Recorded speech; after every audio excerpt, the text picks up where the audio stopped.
नमस्कार रितिका जी। जैसे जैसे केस बढ़ रहे हैं, सरकारें छूट भी बढ़ा रही हैं और कल हमको इसका संकेत मिला। बसें चलने लगी हैं, ट्रेन चलने लगी है, हवाई यातायात शुरू होने वाला है। और अब राजस्थान के मुख्य सचिव ने कहा है कि जून से सिर्फ 2 जोन हुआ करेंगे। अभी 3 जोन है, ग्रीन, रेड और ऑरेंज। तो काफ़ी कॉम्प्लिकेटेड है, ये लोगों को समझ में नहीं आ रहा है। अब उनका कहना है कि अब सिर्फ 2 जोन होंगे। तो ये हमारी आज की पहली बड़ी खबर भी है। सीआईआई और रिको की कॉन्फ्रेंस में मुख्य सचिव ने इस बात का जिक्र किया और उन्होंने इकोनॉमी के रीस्टार्ट के लिए बहुआयामी जो रणनीति है उसका भी जिक्र किया और सरकार की उपलब्धियां भी गिनाई। ये खबर है हमारी आज की पहली। ये देखिए, जून में होंगे सिर्फ 2 जोन, एक कर्फ्यू और दूसरा नॉन कर्फ्यू। ये पहली स्लाइड आप देखिए, अगर आप, ये अभी आई नहीं है आपकी स्क्रीन पर। इसमें शुक्रवार को जो रिको और सीआईआई की कॉन्फ्रेंस थी, इसका विषय था post Covid economy and way forward. इसमें उन्होंने इसका जिक्र किया था। तो हम अपने संवाददाता रामस्वरूप से बात करते हैं कि इस पर हमें ज़्यादा जानकारी दे, वो बताएं कि किस तरीके से लागू किया जाएगा इसको, क्योंकि केंद्र सरकार का कहना अलग है कुछ, कि उन्होंने जो गाइडलाइंस दी है, जो जोनों का निर्धारण किया है, उसको चेंज नहीं कर सकते। रामस्वरूप, आप हमारे साथ हैं? जी। रामस्वरूप, ये बताइए कि जो मुख्य सचिव डीबी गुप्ता ने 2 जोन की बात कही है, ये वास्तव में क्या है, कैसे लागू होगा? क्योंकि केंद्र की गाइडलाइंस तो ये है कि उनके जो जोन निर्धारित किए हुए हैं उनको, उनमें बदलाव नहीं हो सकता। देखिए, कल जो में इस तौर पे साफ तौर पे ये संकेत दिए गए थे कि जिस तरह से अभी जो लॉकडाउन 4 के दौरान जो है लगभग सभी तरह की छूट दे दी गई है। सिर्फ जो रेड जोन है उसमें भी जो कंटेनमेंट जोन का एरिया है वो ही वहाँ पर पूर्ण तरह से पाबंदी है। उसके अलावा कंटेनमेंट जोन के अलावा जो बाकी इलाके हैं वहाँ पर दुकानें खुल गई है, बाकी लगभग हर तरह की छूट दे दी गई है। तो अब बसों की संचालन शुरू हो गया, रेलवे का हो गया, हाईवेज का क्या नाम है हो गया, बाकी सभी चीज़ें दुकानें हर तरह की खुल गई। तो अब ये साफ तौर पे लोगों को कंफ्यूज ना हो, तो ऐसे में ये साफ तौर पे ये इस तरह से कहा गया कि 1 जून से, यानी कि 31 मई तक तो लॉकडाउन है ही, तो 1 जून से जो स्थिति आगे की होगी, तो उसमें इस तरह का संकेत दिया कि एक तो जो रेड जोन का जो कंटेनमेंट जोन है जिसको कर्फ्यूग्रस्त इलाका है, बाकी जो अदर है, यानी कि सिर्फ 2 पार्ट रहेंगे, कर्फ्यूग्रस्त और अब बिना कर्फ्यू वाला। तो एक तरफ से लोगों को बिल्कुल साफ तौर पर पता रहे कि हमें किस जोन में जो है नहीं जाना है, कौन सा एरिया ऐसा जहाँ पर पूर्ण तरह से पाबंदी है, बाकी जगह खोल सकते हैं। ये जोन पूरे राज्य के स्तर पे जिलों को अलग अलग करके होगा, या ये जो जोन है एक शहर में भी 2 जोन रखे जाएंगे, कि एक कर्फ्यू वाला जोन या और एक नॉन कर्फ्यू वाला, जैसा कि अभी जयपुर में है? नहीं, ये जिले वाइज नहीं होंगे, ये जिलों के वाइज, तहसील के वाइज के अलावा इलाके वाइज होंगे। जिस तरह से जो कंटेनमेंट जोन जिस तरह से अभी बने हुए हैं कि जैसे जयपुर रेड जोन में है, जयपुर का परकोटा बहुत ज़्यादा तादाद में यहाँ पर मरीज आ रहे हैं, तो वो कंटेनमेंट जोन है। बाकी जयपुर शहर का जो बाकी हिस्सा वो खुला है लगभग पूरी तरह से। तो जो कंटेनमेंट जोन होंगे, तो कंटेनमेंट और नॉन कंटेनमेंट अपन इसको ऐसे भी समझ सकते हैं, जिसको कर्फ्यू और नॉन कर्फ्यूग्रस्त बताया जा रहा है। तो क्या ये 1 जून से लागू हो जाएगा या उसके बाद कुछ समय लगेगा? ये अभी तय नहीं है। ये तो ऐसा लग रहा है कि जैसे अभी के हालात के अनुसार कह सकते हैं कि जो 31 मई तक का लॉकडाउन है, तो 1 जून से जो है इस तरह का होगा। हालांकि परिस्थिति उस टाइम उस समय की काम आएगी कि किस तरह की जो है हालात ज़्यादा बिगड़ते हैं या ठीक ठाक रहते हैं, क्योंकि अभी प्रवासियों की वजह से जो है काफ़ी तादाद में मरीजों की संख्या में लगातार इजाफा भी हो रहा है। रामस्वरूप, आपका बहुत बहुत धन्यवाद इस जानकारी के लिए। और अब बढ़ते हैं हम अगली खबर की तरफ।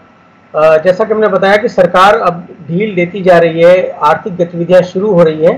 तो राजस्थान की जो इकोनॉमिक लाइफलाइन है माइनिंग, उसमें भी कामकाज शुरू हो गया है। राजस्थान में 3-4 प्रमुख आर्थिक गतिविधियां हैं, जिसमें माइनिंग सबसे बड़ी है, जिसमें लोगों को, सबसे ज़्यादा लोगों को रोजगार मिलता है, सबसे ज़्यादा रेवेन्यू इससे आता है। बाकी के 3 हैं टूरिज्म, गारमेंट और ज्वेलरी एक्सपोर्ट। तो ये हेडलाइन है, प्रदेश की हजारों खदानों में खनन शुरू, मानसून तक काम चलेगा क्योंकि बारिश में काम बंद हो जाता है। और 82 प्रकार के खनिज पदार्थ राजस्थान में है। इसमें जो जानकारी दी गई है उसके हिसाब से 57 का उत्पादन हो रहा है। 10 लाख लोगों को प्रत्यक्ष रोजगार प्रदेश की खदानों में मिलता है और 25 लाख को परोक्ष रोजगार। तो ये आप देख सकते हैं, इसमें पूरी जानकारी है। 4.5% राजस्थान की जीडीपी में योगदान है। तो अभी तो फिलहाल 1 महीने ही तक काम हो पाएगा, क्योंकि मानसून आ जाएगा तब उनमें काम रुकना पड़ता है, रिस्की हो जाता है काम करना। और राजस्थान में करीबन 5000 फेल्सपार ग्राइंडिंग प्लांट्स हैं, जो कि ब्यावर, नसीराबाद, किशनगढ़, राजसमंद वगैरह में है। पर एक समस्या ये है कि गुजरात में अभी जो फैक्ट्रियां हैं उनको अनुमति नहीं मिली है। तो भीलवाड़ा माइंस और पर्यावरण सुधार समिति के सचिव हैं मानवेंद्र कुमावत, उनका कहना है कि खनन से जुड़ी फैक्ट्रियां चलाने की स्वीकृति मिल गई है, लेकिन मोरबी जो है गुजरात का, वहां पे ये इंडस्ट्री चालू नहीं हुई है। इसलिए जब तक माल की मांग नहीं होगी तब तक इन फैक्ट्रियों को राजस्थान में शुरू करने का कोई तुक नहीं नजर आ रहा है उनको। अब बढ़ते हैं हम अगली खबर की तरफ। क्यों जरूरी है ये आर्थिक गतिविधियां शुरू होना, इसको आप इस खबर से समझ सकते हैं। कोविड ने देश के 60% हाउस होल्ड्स जो घर हैं उनकी आमदनी को प्रभावित किया है।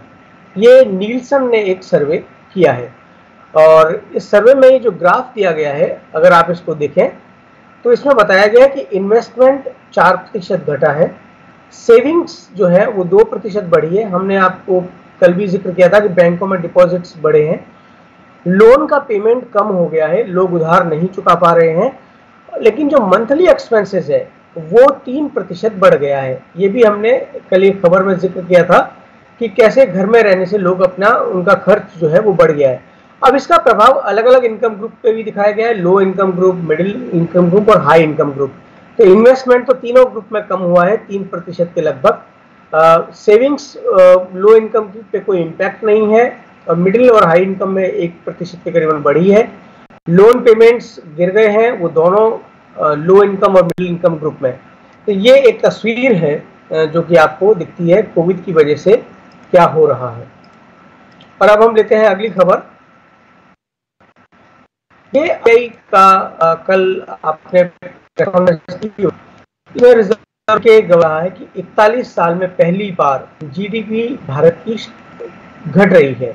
उनका कहना है कि इस साल जो जीडीपी होगी वो नेगेटिव जाएगी। हालांकि उनका ये जो आकलन है वो सरकार के मुख्य आर्थिक सलाहकार के सुब्रमण्यम जो है उनके विपरीत है, जिनका ये कहना है कि 1 से 2% बढ़ेगी। इनका कहना है कि आउटलुक रिमेन्स जो है इन्फ्लेशन का वो अनसर्टेन है, क्योंकि एक तरफ इन्फ्लेशन बढ़ रहा है, घट रहा है, और दूसरी तरफ खाने पीने की जो चीज़ें हैं उनकी कीमतें बढ़ रही हैं। तो ये जो एस्टिमेट है जीडीपी का, इसमें बाकी का भी दिखाया गया, एसबीआई, गोल्डमैन सैक्स, इकरा, नोमुरा वगैरह का।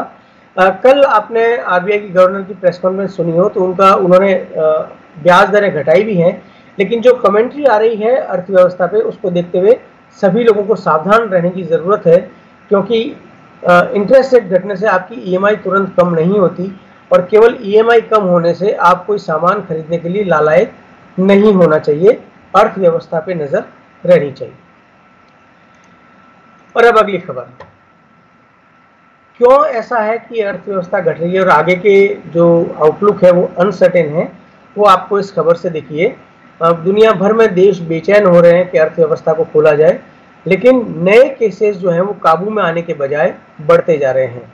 तो दुनिया में लगातार दूसरे दिन 1 लाख से ज़्यादा नए कोरोना केस आए हैं, और अब तक सिर्फ 3 बार यह आंकड़ा 3 लाख से ऊपर गया है। अमेरिका में 14 दिन बाद फिर से 28,000 से ज़्यादा मरीज मिले हैं। और अगर हम भारत की बात करते हैं तो 10 दिन में 49,000 नए मरीज मिले हैं, और पिछले 4 दिन से 5,000 से ज़्यादा मरीज आए हैं। और ये देखिए, ये एक महत्वपूर्ण है कि लगातार कहा जा रहा है कि केसेस घट रहे हैं, लेकिन आप देखिए 1 मई को मरीज मिलने की दर थी 3.16, और अब ये बढ़कर हो गई है 6.14, यानी कि दुगनी हो गई है, ये लगभग दुगनी हो गई है नए मरीज मिलने की संख्या। तो खतरा टला नहीं है, बल्कि खतरा लगातार बढ़ता जा रहा है। और केंद्र सरकार ने अपना एक सर्वे किया है जिसमें उसने दावा किया है कि लॉकडाउन अगर नहीं होता तो ये जो वायरस है, जितने केसेस हम देख रहे हैं उससे कई गुना होता। 80% of Covid cases are in 5 states.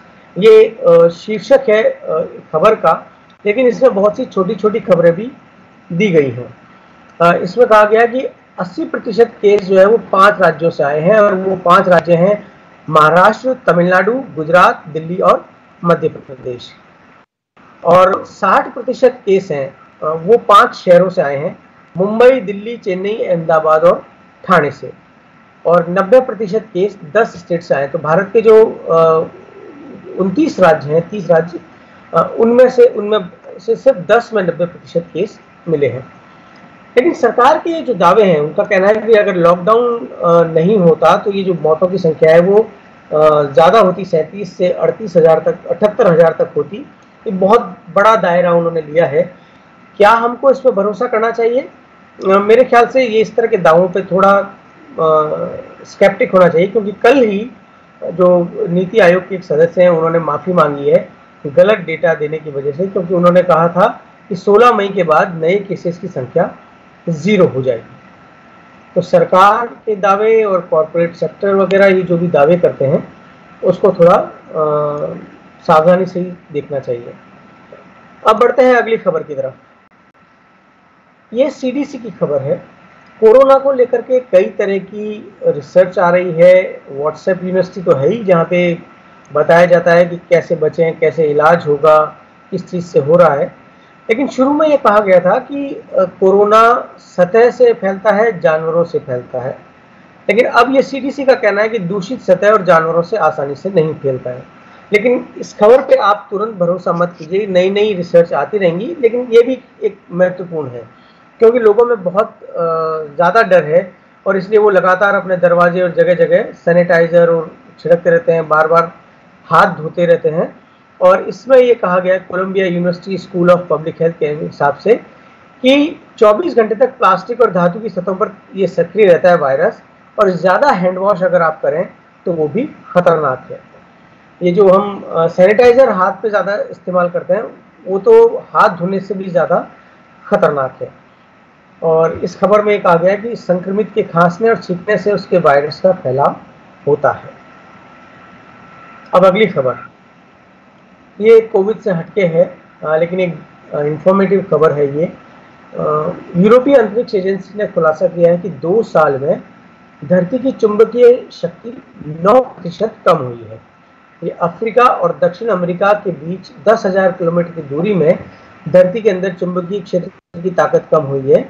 आमतौर पर ये 32,000 नैनो टेस्ला होनी चाहिए थी, लेकिन 70 से 2020 के दरमियान ये घट के 24,000 से 22,000 नैनो टेस्ला रह गई है। जर्मन शोधकर्ता जो हैं यर्गेन मत्सका, हालांकि उनका ये कहना है कि चुनौती इस बात को है कि हम इस प्रक्रिया को समझें। धरती के जो केंद्र में ये बदलाव आ रहे हैं, उनसे क्या कोई बड़ी आपदा आएगी? क्योंकि उनका कहना है कि वैसे तो 2.5 लाख साल में धरती की चुंबकीय शक्ति बदलती है और उसमें बहुत समय है, लेकिन ये भी एक महत्वपूर्ण जानकारी है, क्योंकि इससे संचार सेवाओं पर बहुत असर पड़ेगा। ये जो चुंबकीय क्षेत्र कमज़ोर पड़ रहा है, सैटेलाइट्स खराब हो सकते हैं, उससे मोबाइल ठप हो जाएंगे, जो कि आज के दौर में हमारे लिए बहुत ज़रूरी है। और हम नहीं जानते कि विमानों के साथ जो कनेक्शन है, हमारा कम्युनिकेशन, वो टूट सकता है। इसके अलावा और भी क्या कुछ प्रभाव हवाई यातायात पर पड़ेगा। और अब अगली खबर, ये खबर है कि राजस्थान सरकार 76 जो ब्लॉक्स हैं वहाँ पे अंग्रेजी मीडियम के स्कूल खोलेगी। खबर अच्छी है, अंग्रेजी मीडियम के स्कूल खोलने में कोई समस्या नहीं है, क्योंकि प्राइवेट स्कूल इसीलिए कमाई करते हैं, वहाँ पे लोग इसलिए महंगी फीस देते हैं कि वो अंग्रेजी मीडियम में पढ़ाते हैं और सरकारी स्कूलों में नहीं होती है, जबकि अंग्रेजी रोजगार के लिए बहुत ज़रूरी। लेकिन मुझे इस हेडलाइन से तकलीफ है कि हर कोने का बच्चा कह सकेगा मैं भी इंग्लिश मीडियम। इंग्लिश आनी चाहिए, हर तरह, हर भाषा आनी चाहिए, लेकिन उसके लिए अपनी मातृभाषा में पढ़ाई को आप कमतर समझें और गर्व करें कि मैं इंग्लिश मीडियम से हूँ, ये ठीक बात नहीं है। वैसे इस तरह के जो विशेष स्कूल खोले गए हैं, उनका बहुत सकारात्मक प्रभाव पड़ा है। राजीव गांधी ने जवाहर नवोदय विद्यालय खोले थे, उनका अगर आप रिजल्ट देखें तो आईआईटी में जो लाखों रुपए की कोचिंग देकर के लोग कोर्स करते हैं, उसके मुकाबले राजस्थान के जवाहर नवोदय विद्यालयों का रिकॉर्ड बहुत अच्छा है। राजस्थान सरकार ने विवेकानंद स्कूल्स खोले हैं, उनका रिजल्ट जो है वो तमाम प्राइवेट स्कूल से बेहतर है। तो हम उम्मीद करते हैं कि ये जो अंग्रेजी मीडियम के सरकारी स्कूल खोले जा रहे हैं, ये भी लोगों को प्राइवेट स्कूलों से बेहतर रिजल्ट देंगे और उनकी जेब पे भार भी कम आएगा। तो ये थी आज की सुर्खियां। स्वराज एक्सप्रेस तो बने रहिए हमारे साथ आगे की खबरों के लिए।